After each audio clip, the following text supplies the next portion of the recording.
Hi there. So I just watched this video of Joe Rogan, right? And I love this guy. He really knows how to hang back with his opinions, and he knows how to hang back with his a choice to accept, to believe one thing or another.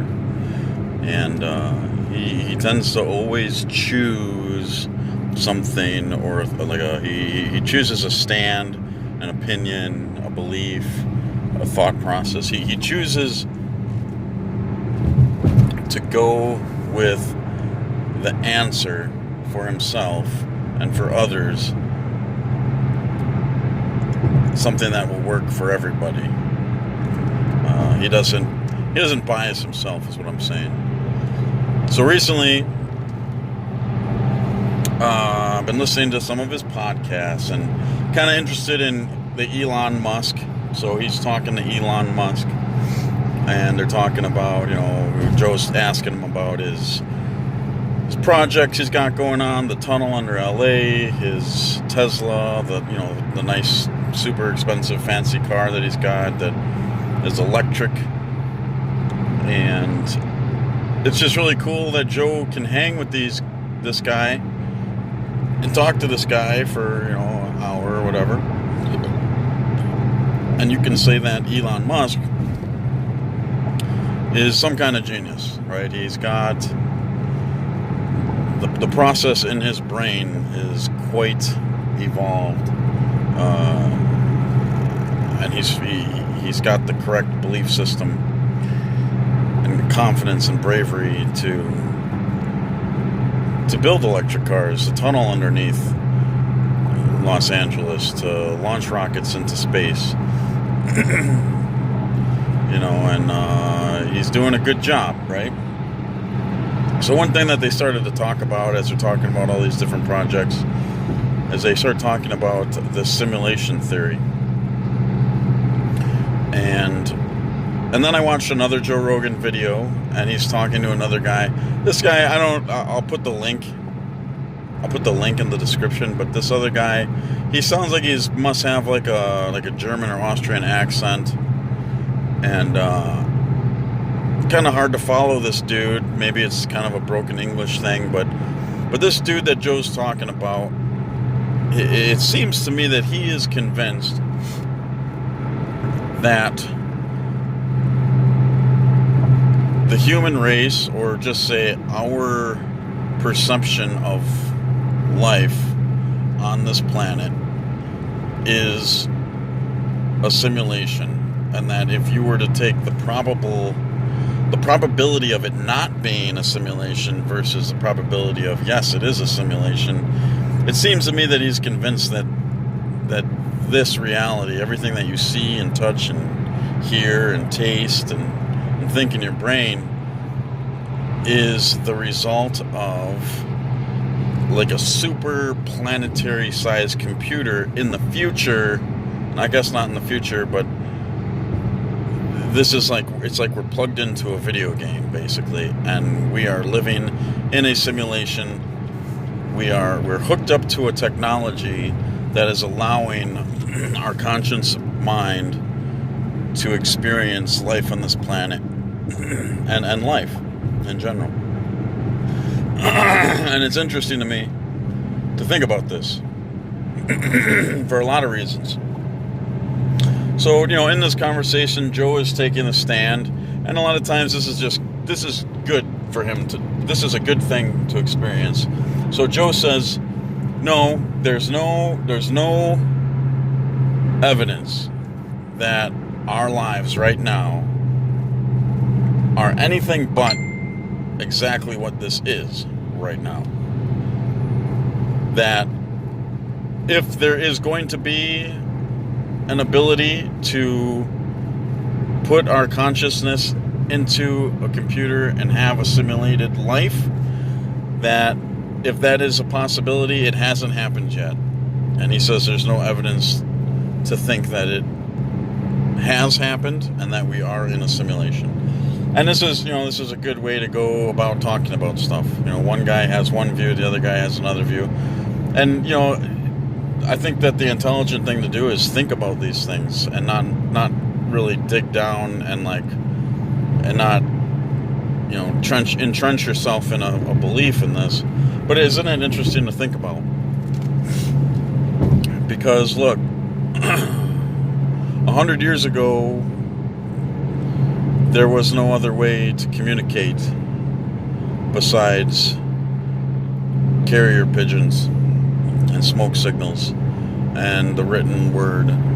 Now we can communicate to the other side of the planet, the other side of the country, instantly. We can send pictures and videos just as clearly as you can see me now. You can have a conversation with somebody on this little phone. 100 years ago, it would be few and far between to find somebody that would believe that that is going to happen someday. We could say, oh, somebody's working on making a telephone, but who knew that you could have a telephone that you could put in your pocket and it wouldn't have to be plugged into anything. It didn't have to have a connection with a wire or something, right? So why is it not...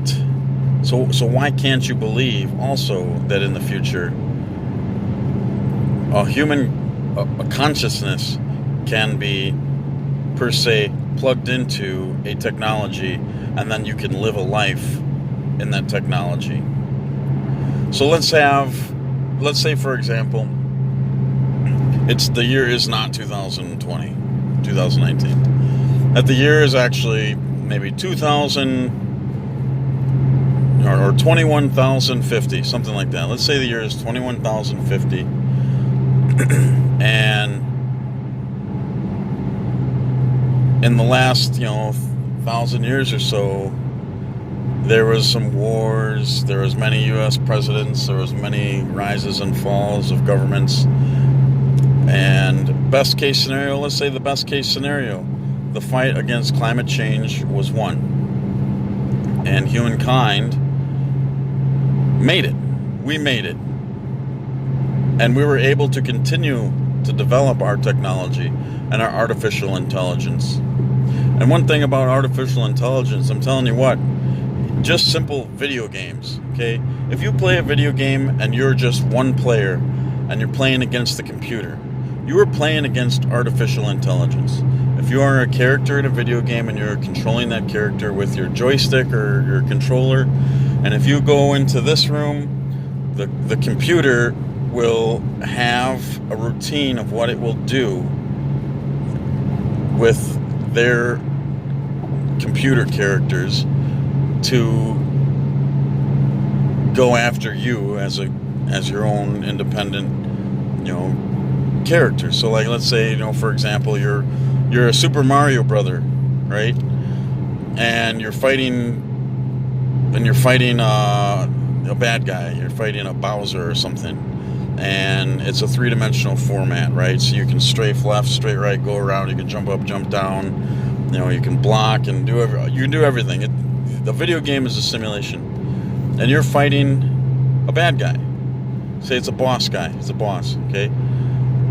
The computer is intelligent enough to know that if you dodge to the right, then it needs to aim a little bit more to the right. If you dodge to the left, it's going to aim to the left. If you take off running and you go run around the bad guy boss and get to the back side of the bad guy boss then turns around and finds you and commences attacking. Okay, this is a simple artificial intelligence. There's a variable, which would be your player, that you control with your joystick, and then the artificial intelligence then modifies its behavior to then seek out a goal, in which case the goal in a video game is to kill you, basically. Usually it's kill you or whatever, win a race. We can talk about racing or whatever. So just a simple Xbox or PlayStation, the computer knows how to win. And the difficulty level, you can change the difficulty level or whatever, okay? Now if you take that idea and you multiply it by millions and millions and millions and thousands of years of development, it's not impossible to believe that an evolved human, and I imagine that the average human being in 1,000 years may be not as strong. I don't think that manual labor is going to be a thing as much anymore. I think that like our fingers are going to get longer, our legs are going to get shorter. We're going to be weaker, our heads are going to get bigger. Kind of things like that, because we're going to be much more intellectual and everything. And I don't think that it's going to be lost. Like the things that we know now, it's not going to be lost. With the internet now, and with AI will be able to catalog and collect all the information that you can possibly imagine. And I think they're going to be able to collect information from our DNA. And it's not impossible in my mind to fathom that in the future a human person will be able to sit down and get plugged into a computer, and that computer will, and I don't know the specific terms of what would actually be happening, but they will take your consciousness and put it into a simulation. So let's say that humankind needed an answer. Something happens, something's wrong, and humankind needs an answer. And the only way to get that answer is to go back and see where the human race went wrong. As we developed technology, and as we lived and created and killed and did everything. Maybe we needed to sit down, go back into the simulation that artificial intelligence was able to create from massive amounts of information, so precise and such a large amount of it that it could truly simulate every possible thing that happened in the past, in the history. So in my specific simulation, I'm in the year 2019, and I'm living in a simulation, and this is what's going on. Why would my future humanoid self decide to come back and live in this day and age? Maybe it's a vacation. Maybe I got some vacation days and I wanted to go back and do this. And people maybe saw it as, oh, why would you want to go back to 2019? What a barbaric time, or other people would be like, oh, yeah, that's a great time in history. They're for just starting out with the smartphones and stuff. Or maybe I just, I just wanted to go and feel something. I wanted to go back and simulate a life as a bricklayer and feel work. Because maybe in the future, in the real world, I'm actually someone who doesn't have to do anything hard at all. And, maybe I'm set, 100% set, and the only way to really vacation is to go into the simulation. Maybe that's what it is. I don't know. So I don't think it's like The Matrix. The Matrix is a storyline where humans are born into the Matrix to be subdued and stay alive, as their bodies are used as batteries to sustain the artificial intelligence collective. But I don't know, I've just been thinking about that stuff, and there's no way to really get an answer, and I'm not really interested in an answer.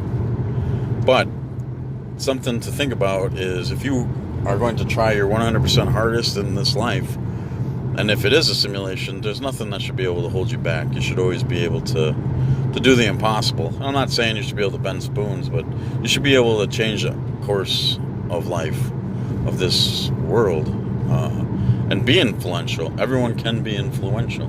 So, just a weird rant, whatever. I don't care if you think I'm crazy. I'm just talking. Thanks.